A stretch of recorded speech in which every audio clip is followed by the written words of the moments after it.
Hello বন্ধুরা, good evening, welcome back to my channel. নমস্কার, কেমন আছো তোমরা সবাই? আশা করছি তোমরা সবাই ভালো আছো আর সুস্থ আছো। তো চলো আজকে আবারও নিয়ে চলে এসেছি একটা আন্ডার আর্মসের ভিডিও।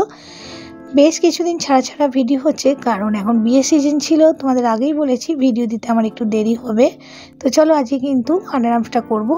এতদিন দেখেছো রিকা ওয়্যাক্স দিয়ে, নর্মাল ওয়্যাক্স দিয়ে, আজকে কিন্তু করবো চকলেট ওয়্যাক্স দিয়ে। তো চলো, তো আমি তোমাদের একটাই কথা বলবো, ক্লায়েন্ট চকলেট ওয়্যাক্স করছে সেটা ঠিকই, কিন্তু এরকম হেভি আন্ডার আর্মস হলে কিন্তু হেভি এবং থিক মোটা আন্ডার আর্মসের হেয়ার যদি হয়, তাহলে কিন্তু সবসময় আমি রেকমেন্ড করব যে রিকা ওয়্যাক্স দিয়ে ওয়্যাক্স করার। তাতে কি হয়, একবারেই সব কিছু উঠে যায়, আর কিন্তু দ্বিতীয়বার উঠাতে হয় না। আর যদি চকলেট ওয়্যাক্স দিয়ে বা নর্মাল ওয়্যাক্স দিয়ে হয়, সেক্ষেত্রে কিন্তু 2বার থেকে 3বার কিন্তু আন্ডার আর্মসে স্ট্রিপ টানতে হয়। আর যদি তারপরেও থেকে যায়, তখন কিন্তু আমরা থ্রেড করে দিই।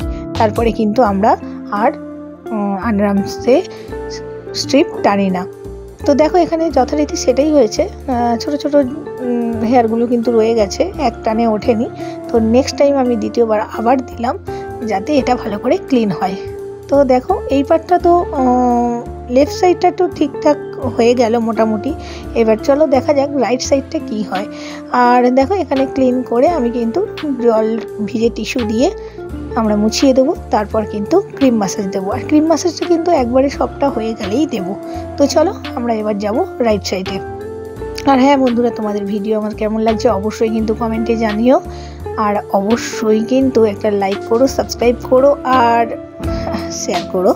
তো চলো দেখো একদম নিট অ্যান্ড ক্লিন হয়ে গেছে। এবার যাব আমরা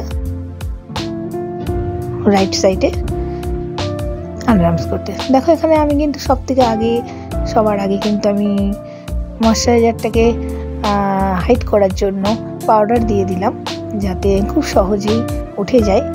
কিন্তু তোমরা দেখতে থাকো, এই আন্ডার আর্মস কিন্তু উঠতে একটু প্রবলেম হবে, কারণ যেহেতু মোটা মোটা হেয়ার। তো দেখো আমি এখানে চকলেট ওয়্যাক্স স্প্যাচুলার সঙ্গে লাগিয়ে দিলাম। তো এইবার তুলে নেব। আর জানো, এটা সবার প্রথমে আমি বলি, যখন আন্ডার আর্মসের হেয়ার এক টানে না ওঠে না, ভীষণই ব্যথা এবং পেনফুল হয়। দেখো তোমরা দেখতেই পাচ্ছ, কিছুতেই আমি টান দিয়ে এটা তুলতে পারলাম না। যাই হোক, চলো, এরকম হলে ক্লায়েন্টের খুব ব্যথা লাগে, সেটা আমি ফিল করতে পারছি, কিন্তু আমার কিচ্ছু করার নেই। আমি বলার পরেও কিন্তু উনি চকলেট ওয়্যাক্সটাই বেছে নিয়েছেন। তো যাই হোক, চলো আমি নেক্সট টাইম আবারও ট্রাই করছি। আবারও কিন্তু আমি বিফলে গেলাম, হলো না। তো এতবার করে তো ওয়্যাক্সের স্ট্রিপ টানা উচিত না। তো যাই হোক, চলো আমি আর একবার চেষ্টা করব, যদি না হয় আমি পুরোটাই থ্রেড করে দেব। তো দেখো এখানে দেখতেই পাচ্ছ, যারা নিউ বিউটিশিয়ান শিখছো বা একদমই নতুন হাত, তারা কিন্তু দেখো এই যে দেখো মোটা মোটা হেয়ারের জন্য একটু ছোট ছোট জায়গায় ব্লাড বেরোচ্ছে, এটাতে তোমরা কখনোই ভয় পাবে না। এটা কিন্তু স্বাভাবিক, এটা কিন্তু অস্বাভাবিক কিছু নয়, আর এটাতে কোনো অসুবিধা হবে না। দেখো এখানে দেখো, যেহেতু ভালো করে উঠলো না, সেহেতু কিন্তু একটুখানি জায়গায় ব্লাড ক্লটও হয়ে গেছে। তো চিন্তার কোনো ব্যাপার না, এখানে ঠান্ডা বরফ যদি থাকে সেটা দিয়ে দিলে খুব ভালো হবে। আর দেখো আমি এগুলোকে কিন্তু এবার থ্রেড করে দেবো, থ্রেড করে ক্লিন করে দেবো। তো তারপরে কিন্তু আমি, যেহেতু শীতকাল এখন, সেই জন্য ক্রিম দিয়ে মাসাজ দিয়ে দেবো। তো দেখতে থাকো আর সঙ্গে থাকো, আর অপেক্ষা করো আমার নেক্সট ভিডিওর জন্য। চলো এখনকার মতো টাটা।